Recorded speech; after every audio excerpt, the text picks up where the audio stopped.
É o seguinte, hoje é o dia de eu escolher as minhas matérias que eu vou fazer aqui no intercâmbio. Ah, mas você já não devia saber isso? Eles não me pedem antes, na verdade, muito pelo contrário, eles só começaram a pedir quando a gente chegou aqui. A gente que eu digo, estrangeiros intercambistas no geral, entendeu? Então, já começamos com um pequeno problema. Eu não pude ir na reunião que eles tiveram pessoalmente, e eles disseram que iam fazer online, eles marcaram online, remarcaram, tá uma confusão. E eles simplesmente me enviaram um slide e falaram, vê aí, se tiver alguma dúvida, entre em contato. Tem outra questão, era pra eu estar no meu último ano da faculdade, só que eu não vou estar porque provavelmente eu vou ter que adiar um semestre, né, fazendo esse intercâmbio. Por quê? Não sou fluente em espanhol, logo eu não consigo fazer estágio nem TCC, que eram as principais coisas que eu precisava pra me formar. Então, eu tô aqui com a tabela, tá, do que eu posso escolher de matéria, e aí eu vou fazer a minha grade aqui com vocês, tá? Eu vou falar aqui, pouquíssimas me chamaram a atenção, tá, porque eu sou mais da área de psicologia social, voltada pra psicologia social, psicologia jurídica, porém, eles não têm muitas coisas relacionadas a isso, a não ser a própria psicologia social e estágio de psicologia jurídica. E, infelizmente, eu não consigo... Quer dizer, eu consigo fazer psicologia social, só que eu não vejo porquê, sendo que... Bom, eu já fiz psicologia social e pra mim, como é uma matéria fácil, que eu tenho facilidade, né? Então, não faz sentido eu fazer de novo. Eu conseguiria fazer psicoterapia psicoanalítica. Eu também vi psicodiagnóstico, que é uma coisa que eu também, assim... A gente fala sobre psicodiagnóstico ao longo dos semestres, ao longo da formação lá na minha universidade, mas a gente não tem uma matéria específica para isso, então talvez seja interessante. Aqui a gente chega num ponto muito importante. Aqui eles têm psicopatologia, tipo, eles têm 2 ou 3 psicopatologias, o que seria muito importante, porque isso é uma coisa que eu bato muito na tecla, sempre bati nessa tecla quando eu comecei a universidade, quando eu comecei a me formar lá no Brasil, porque pra mim não faz sentido nenhum você ter um semestre de psicopatologia. Eu acho que a partir disso, tipo, é porque eu tava indo de baixo pra cima, né, do 5º ano da faculdade pra cima. Só que o 1º e o 2º ano, eles são muito teóricos, e eu acho que a base teórica eu já tenho, que eu não precisaria rever. Muitas das coisas das matérias que eu tô vendo aqui, não é que elas são inúteis, mas eu acho que muitas delas eu já conversei bastante durante as minhas aulas. Bom, eu estou no meu 5º ano de faculdade, então eu acho que eu tenho uma base disso legal, eu não precisaria fazer de novo. Vou passar a receita aqui, eu já tô fazendo o arroz, eu também já cortei o alho, e aí eu vou fazer um estrogonofe de carne moída aqui na Argentina. E aí eu comecei fazendo o arroz de um jeito normal, aqui não tem panela elétrica, então eu fiz direto na panela normal. E foi a primeira vez que eu fiz arroz sozinha, apesar de eu saber a receita de cabeça. Eu comprei sal finalmente também. Depois eu comecei a cortar a batata. Antes que alguém fale alguma coisa, por que você tá com uma faquinha de pão, Alicia? Porque não tem outra faca aqui, pelo menos não que eu tenha achado. E aí eu tive que descascar ela bem devagarinho, pra não ficar tirando muita parte da batata em si, né? Pra não cortar aquele estalão gigantesco, porque aqui também não tem descascador. Então eu tive que ficar fazendo isso por um bom tempo e me dar minha paciência, viu? Mas só essa partezinha da batata aí, só essa metade já deu mais de um dia pra mim, esse purê que eu fiz, porque como aqui eu não achei batata palha, porque eu acho que não tem, eu decidi fazer purê de batata, porque estrogonofe não é nada sem batata. Com as batatas já lavadas, eu coloquei elas pra cozinhar e aí esse tá o meu arroz, tá? Eu sei que ele pegou no fundo, mas é a primeira vez que eu faço e eu não tô me importando muito. Eu também cortei a cebola de novo, não tem outra faca, então eu tive que cortar com faquinha de pão. E não é uma coisa muito simples, então eu tenho que ter paciência. Coloquei sal, tudo isso, agora eu tô usando e abusando dessa porra desse sal, porque eu fiquei uma semana sem sal, comendo tudo sem sal. Eu também cortei mais um pouco de alho pra colocar na carne agora. E aí, depois disso, quando eu vi que a batata tava boa, eu tirei ela do fogo e comecei a fazer a carne. Eu coloquei primeiro azeite, depois eu coloquei o que eu tinha cortado, que era a cebola e o alho. E aí, depois disso, eu coloquei a carne e deixei ela cozinhar.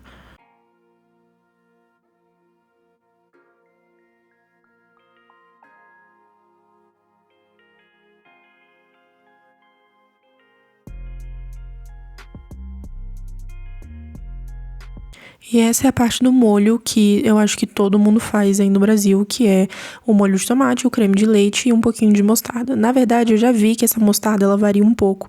Tem gente que não usa mostarda, tem gente que usa maionese, mas em casa a gente usa mostarda, então eu também preferi usar mostarda aqui. E aí, eu terminei o meu estrogonofe. Terminei meu estrogonofe, mas não terminei o purê. Então eu amassei as batatas, eu coloquei ali junto com leite. Esqueci de colocar manteiga, mas ficou bom do mesmo jeito. Igual eu falei, só essa quantidade já deu mais pra um dia o purê. E aí eu terminei o meu arroz, que eu fiz mais do que eu devia também, então coloquei no potinho. E o meu purê de batata e o estrogonofe de carne moída. E aí, galera? Hoje eu tenho que ir lá na faculdade, né? Hoje é quarta-feira. E vai ser a primeira vez que eu vou pra faculdade. Não ir lá, eu sei onde fica, né? Eu já fui lá no primeiro dia com a dona da casa, que me ajudou a ir lá pra ver a questão da locomoção, de como ia, como voltava. Eu vou lá pra assistir a minha primeira aula, né? É uma coisa um pouco estranha que essa faculdade fez, na verdade, que não sei dizer exatamente por que é assim, mas eles deixaram 2 semanas de adaptação, digamos assim, e a gente precisa ir lá, quer dizer, não precisa, né, mas é óbvio que seria o ideal assistir as aulas que a gente mais se interessa do nosso curso, para realmente depois de 2 semanas a gente ver o que a gente quer. Então, eu tô indo lá assistir Psicopatologia 2. Vamos ver como é que vai ser, porque a mulher da secretaria que eu tô conversando, falou que não precisa falar com ninguém, não precisa de nenhum tipo de documentação, é só chegar lá, entrar e ficar. Então, vamos ver como é que vai ser. Fora aqui, vamos ver como é que eu vou entender essa aula, né? Eu pretendo sair um pouquinho mais cedo, só pra poder tomar café da manhã. Eu queria ir em uma dessas cafeterias, porque aqui tem bastante também. E eu vejo algumas promoções, às vezes, que eles colocam um de café e um salgado, então eu acho que é uma boa experiência que talvez eu tenha. Além disso, eu também tenho mais 2 missões, então eu tenho que falar com uma professora de português de lá, pra ver se eu consigo fazer aulas particulares com ela, porque ela também dá aulas particulares de espanhol. Vou ver a questão do preço e tudo isso. E também tenho que passar na farmácia, que eu tô adiando desde domingo também. Adivinha quem perdeu o ônibus e teve que comer pão com manteiga? Pois é. Aqui eu tentei achar a sala sozinha, mas aí quando eu cheguei na faculdade e entrei no elevador, eu vi que só tinha até o 4º andar, sendo que na minha ficha falava que era no 6º piso, então eu tive que pedir ajuda pra uma mulher muito querida da recepção, que me levou até a minha sala e pelo menos eu cheguei antes da aula começar.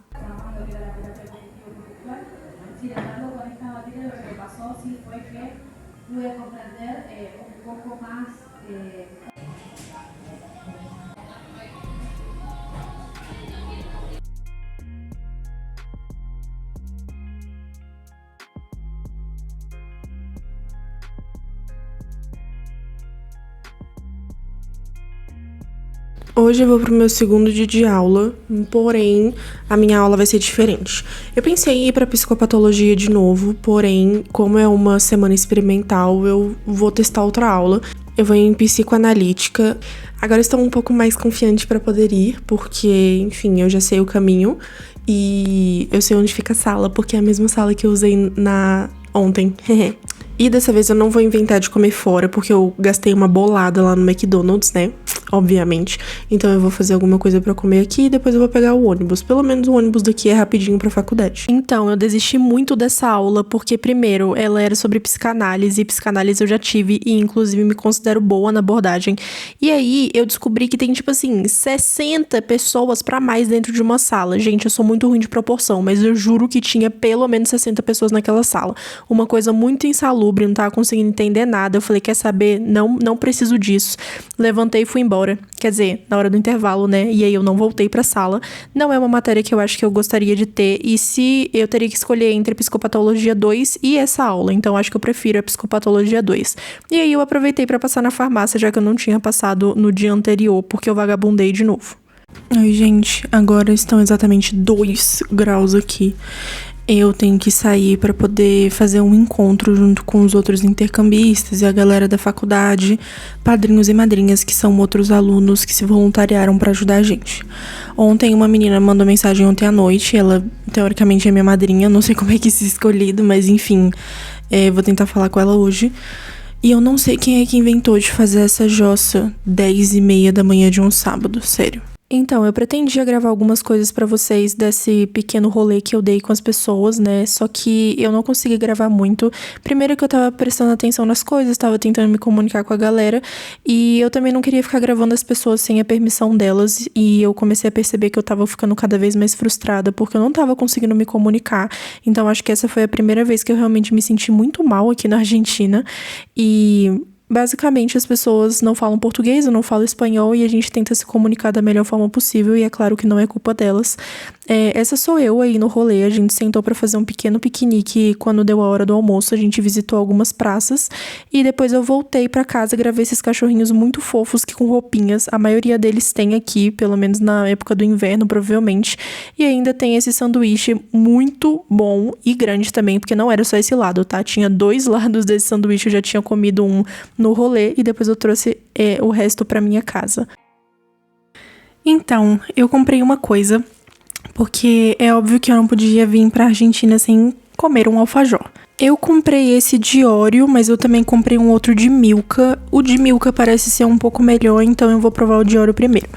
E eu não sei se eu mostrei em algum vídeo, mas lá no centro tem 2 lojas que me chamaram muito a atenção. Que tem a fachada da Oreo e também tem uma que tem a fachada da Milka. Eu não sei se isso significa que, tipo, todos os itens lá dentro são feitos desses produtos, se é alguma coisa relacionada à própria marca, se é alguma filial específica da marca. Eu nunca vi isso na minha vida, então se alguém souber o que é, eu agradeceria se vocês me explicassem. Mas talvez em algum momento eu passe lá só pra ver o que é, porque quando eu passo por fora, me parece muito que é tipo assim, só uma fachada. Ele é assim, ele parece muito um biscoito mesmo. Eu já comi alfajor na minha vida, mas também não foram grandes vezes, assim, não foram muitas vezes. E não era aqui da Argentina, né? Eu comi no Brasil.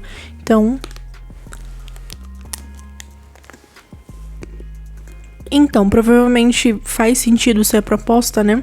Ele parece muito um biscoito mesmo. Ele é durinho, igual um biscoito. Ele tem a crocância do biscoito por dentro junto com o recheio. E é esse que é o recheio do alfajor desse biscoito.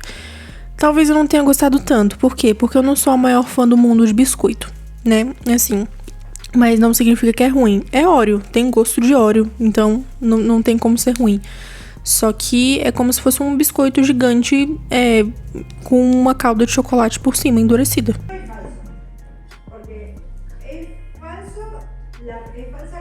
Consegui me comunicar com o ser humano e a querida me deu um biscoito rosa muito gostoso. Depois disso começou a esfriar pra caralho. E aí tem um take de mim no ônibus, porque eu acho que esses bancos isolados, assim, que você senta sozinho aqui, é muito pequeno, velho. Não é possível, minha perna não cabe, eu nem sou tão alto assim. Como eu disse, agora o de Milka, ele realmente parece melhor. Desculpa, mas ele parece melhor. Ele é de chocolate branco e eu acho que ele tem... Acho não, né? Ele tem doce de leite por dentro. Ou seja, 2 coisas que não tem como ficar ruins juntas.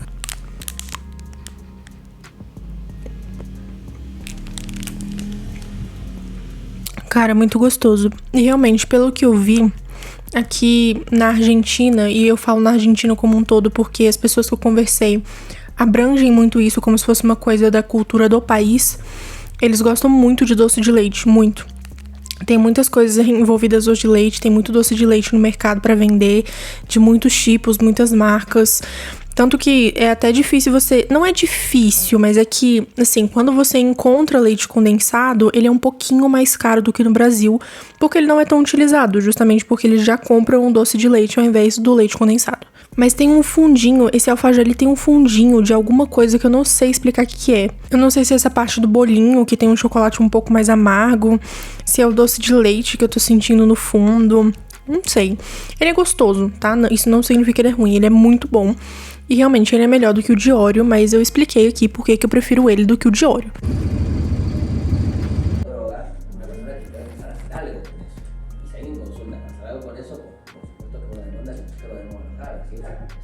E aqui vai mais uma receita pra vocês, porque eu também estava inspirada pra cozinhar nesse dia, e aí eu fiz frango com creme de milho. Então eu comecei a cortar o peito de frango em cubinhos, ou o mais próximo disso que eu consegui, tirando um pouco da gordura ali que eu também conseguia ver. Eu sei que esse ângulo de câmera ficou uma bosta, mas aí eu tava cortando o alho, e aí depois de cortar o alho eu comecei a temperar o frango com esse alho que eu cortei e com outras coisas também. E aí eu peguei a páprica pra temperar, depois mais um pouquinho de sal e também coloquei limão a gosto, sei lá. E eu não tenho açafrão, então ele ficou meio branco no meu frango. E aí eu cozinhei o frango, apesar de não ter mostrado, e comecei a abrir a lata de milho. E aí, Como eu não tenho liquidificador aqui, eu tive que amassar um pouco desse milho manualmente, digamos assim.